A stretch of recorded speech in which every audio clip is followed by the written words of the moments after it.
You've probably felt this shift. Arguments that used to feel solid suddenly don't land anymore.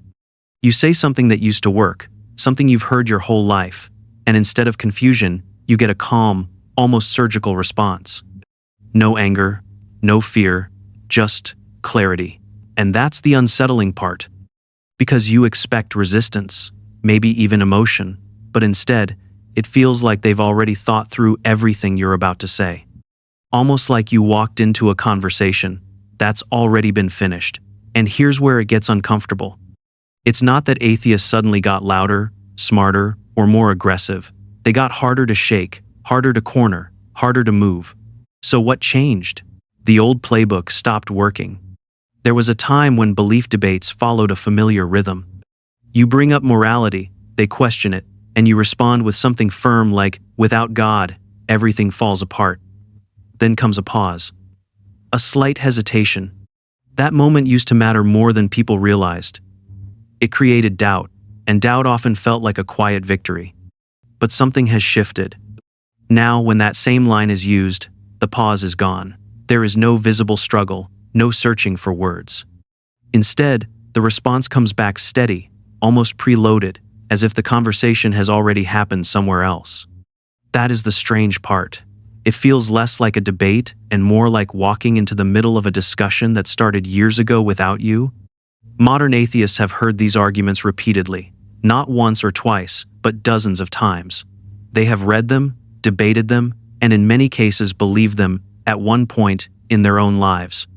So when they respond, it is not reactive, it is structured. They are not improvising. They are recalling conclusions they have already tested.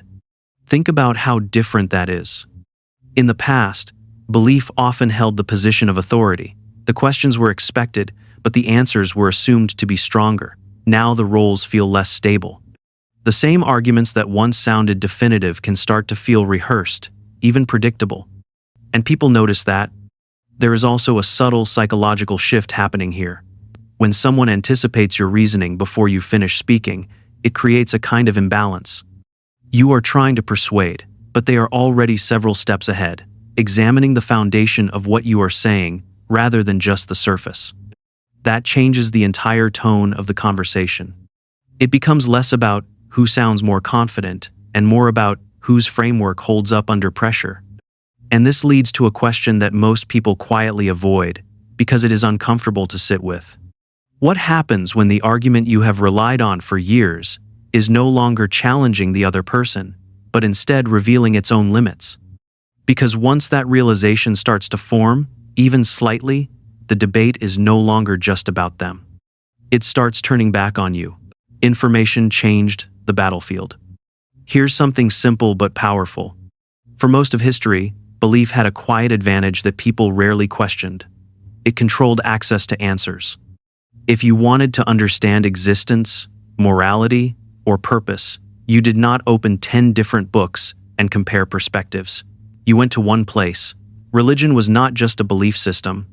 It was the primary source of explanation. And when there is only one source, there is very little pressure to compete. That matters more than it seems. Because without alternatives, ideas are not tested in the same way. They are inherited, passed down, repeated until they feel self-evident. Not necessarily because they are proven, but because they are familiar. Now compare that to today. A person can sit down with a phone and within a few hours explore arguments from philosophy, insights from psychology, and findings from science. They can read opposing views back to back. They can see disagreements laid out openly, instead of hidden behind authority. No gatekeepers, no waiting for permission, no single voice controlling the narrative. And once people begin to place ideas next to each other, something subtle starts to happen. They stop asking which belief feels right. They start asking which one holds up. That shift changes everything. Because when ideas are compared directly, tradition loses some of its power, not completely, but enough to create friction, enough to make people pause and reconsider what they once accepted without effort. And this is where many arguments begin to weaken. Not because they are immediately disproven, but because they are no longer the only option in the room. They are now one explanation among many, standing side by side with others that might explain the same thing in a different way. That comparison forces a new kind of question. Not, is this what I was taught? But, does this actually make sense when I look at everything else? And once that question becomes natural, once it becomes almost automatic, the entire battlefield changes. Because belief is no longer protected by isolation. It is tested by exposure. The emotional leverage is fading. Let's be honest about something. Fear has always been one of the strongest anchors in belief. Not always openly stated, but always present in the background. Fear of hell. Fear of being wrong. Fear of losing meaning, direction, even identity.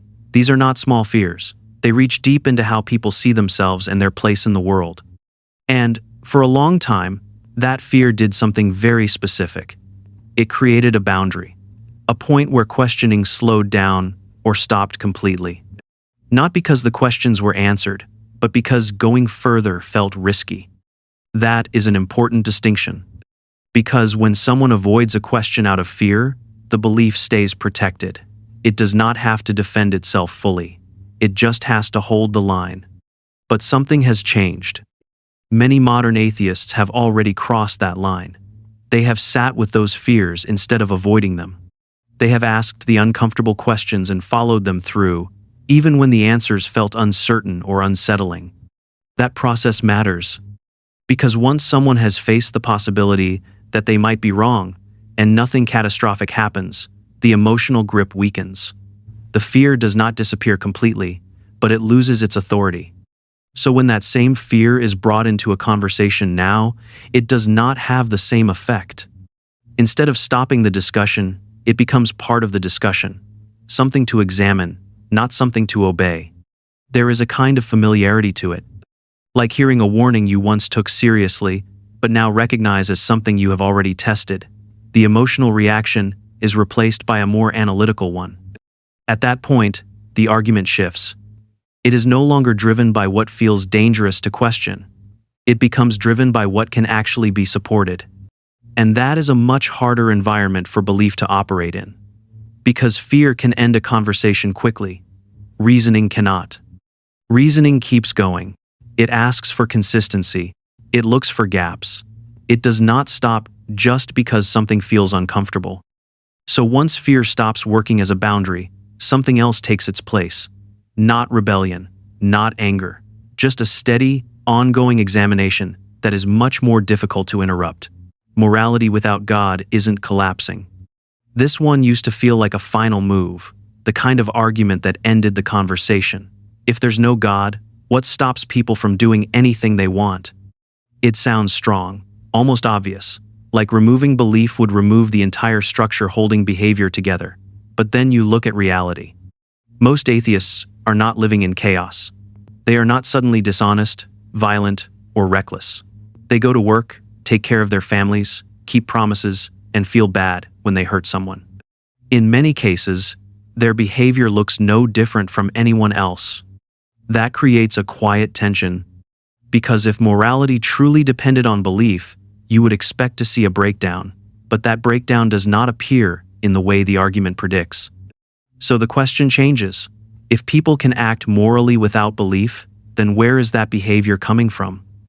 This is where psychology offers a clearer answer. Humans are social by nature, not by accident, but by necessity. Survival has always depended on cooperation. Trust is not a luxury, it is a requirement. Without it, groups fall apart, and individuals become vulnerable. Because of that, certain behaviors became deeply wired. Empathy allows us to understand others and avoid causing harm. Guilt pushes us to repair damage when we do. Fairness helps maintain balance, so no one feels exploited for too long. These are not abstract ideas. They are functional tools that helped humans survive over long periods of time. And belief systems often built narratives around those tools. They gave them structure, language, and authority. But they did not necessarily create them from nothing. That distinction matters more than people expect. Because once someone sees morality as something rooted in human behavior, rather than external command, the original argument loses its force. It no longer feels like removing belief would remove ethics. It starts to look more like removing a framework that explains something already present. And at that point, the question becomes harder to ignore. If morality can stand on its own, what exactly is belief adding? Because if the behavior remains stable without it, then the claim that everything falls apart begins to sound less like a prediction and more like an assumption that was never fully tested. Certainty became a weakness. Here's a strange twist. The more certain someone sounds, the less convincing they often become. That would have seemed backwards in the past. Confidence used to signal authority. If someone spoke with absolute conviction, people assumed they knew something others did not. But that signal has changed. Modern audiences have watched too many confident voices collapse under scrutiny. Experts have been wrong. Leaders have been wrong. Entire systems built on certainty have had to quietly revise themselves. So now, when someone speaks in absolutes, it does not automatically inspire trust. It triggers a different reaction. People start looking for cracks. When someone says, "This is absolute truth," no doubt, it no longer settles the conversation. It almost invites resistance, not out of hostility, but out of habit. People have learned that certainty often hides assumptions that have not been tested deeply enough. That creates a subtle disadvantage. Because instead of strengthening the argument, certainty can make it feel rigid. And anything rigid tends to break under pressure. Atheists, on the other hand, often approach the conversation differently. Not always, but often enough to matter. They are more likely to admit limits.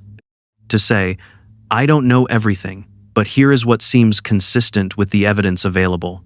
That kind of statement does something unexpected. It lowers defensiveness. Instead of presenting a closed system, it opens space for discussion. It signals that the person is not trying to dominate the conversation, but to explore it. And that makes people more willing to listen, even if they disagree. There is also a psychological effect at play.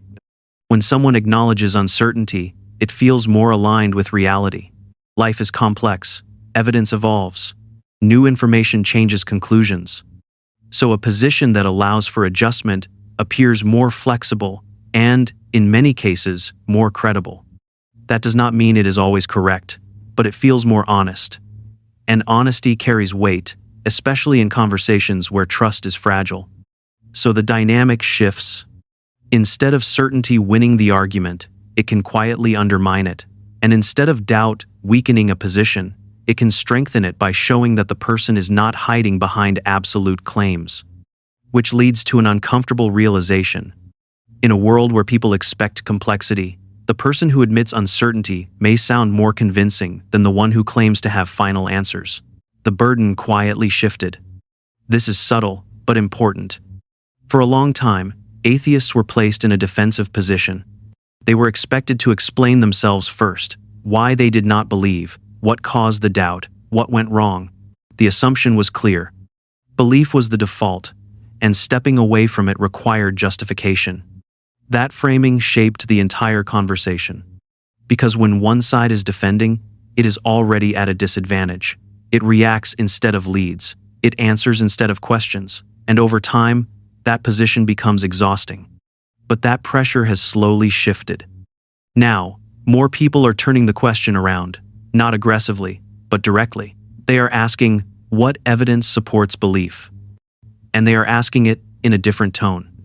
Not emotional, not confrontational, just logically. That change in tone matters. Because once the question becomes about evidence, the rules of the conversation change. It is no longer about personal conviction or tradition.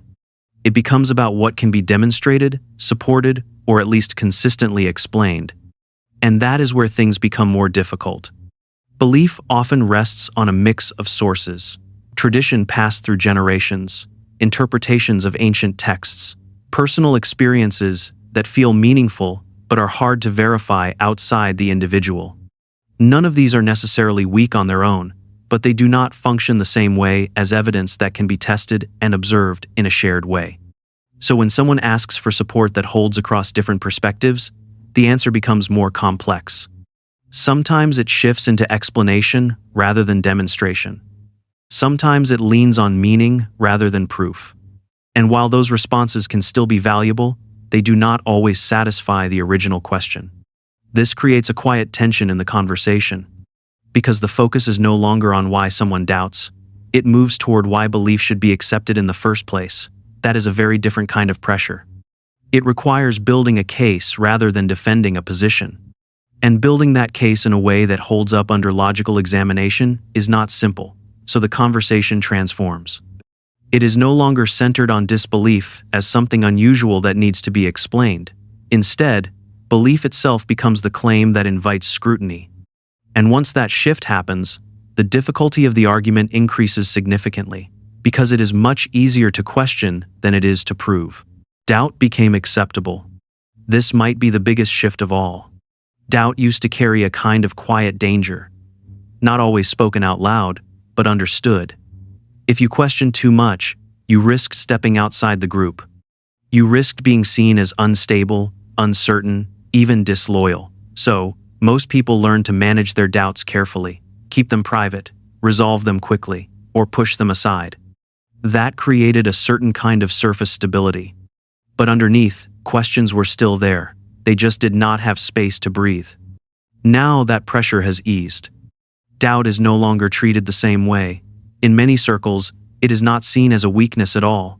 It is seen as a sign that someone is thinking carefully, that they are not blindly accepting what they are told, that they are willing to examine ideas rather than protect them. That shift changes how people respond. When someone openly doubts religion today, the reaction is often different. It does not immediately isolate them. In many cases, it makes them easier to relate to. Because most people have experienced doubt at some point, even if they did not express it. So instead of creating distance, it creates recognition. That recognition matters in ways that are not obvious at first. Because arguments are not just about logic, they are also about how the person delivering the argument is perceived. If someone feels relatable, thoughtful, and honest, their ideas are more likely to be considered seriously. Even if those ideas challenge long-held beliefs, there is also a deeper psychological shift happening here. When doubt becomes acceptable, it removes the pressure to appear certain. People no longer feel the need to defend every part of their belief system perfectly. They can admit gaps, questions, and inconsistencies without feeling like they are losing their footing. That openness changes the tone of conversations. They become less about protecting a position and more about exploring it, less about winning and more about understanding. And in that environment, the person who expresses doubt can actually gain credibility, because they are not pretending to have all the answers. They are showing that they are willing to question them, so doubt no longer looks like instability. It looks like someone paying attention. It's not about winning anymore. Here's the uncomfortable truth. Atheists are not necessarily trying to win arguments the way people expect. There is less urgency to dominate the conversation or force a conclusion on the spot. That shift is easy to miss, but it changes everything about how these discussions unfold. Because when someone is trying to win, you can feel it. The tone tightens. The conversation becomes a kind of contest. Each side looks for weak points, quick responses, small victories. But when that pressure disappears, something else takes its place, a different kind of consistency. They ask questions, not to trap you, but to keep the line of reasoning moving. They stay calm, even when the topic becomes emotional. They do not rush to close the conversation, which can feel unusual if you are expecting a back-and-forth exchange that ends with a clear winner. Instead, they let the ideas sit, and that can be more unsettling than direct confrontation. Because without tension, there is nothing obvious to push against, no raised voices, no defensive reactions. Just a steady presence that keeps returning to the same points, the same questions, the same logic. Over time, that creates a kind of pressure that is easy to underestimate.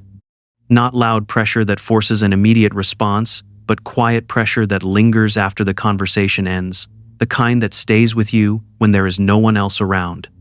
When there is no need to defend your position in real time. That is where reflection happens. And reflection is rarely dramatic.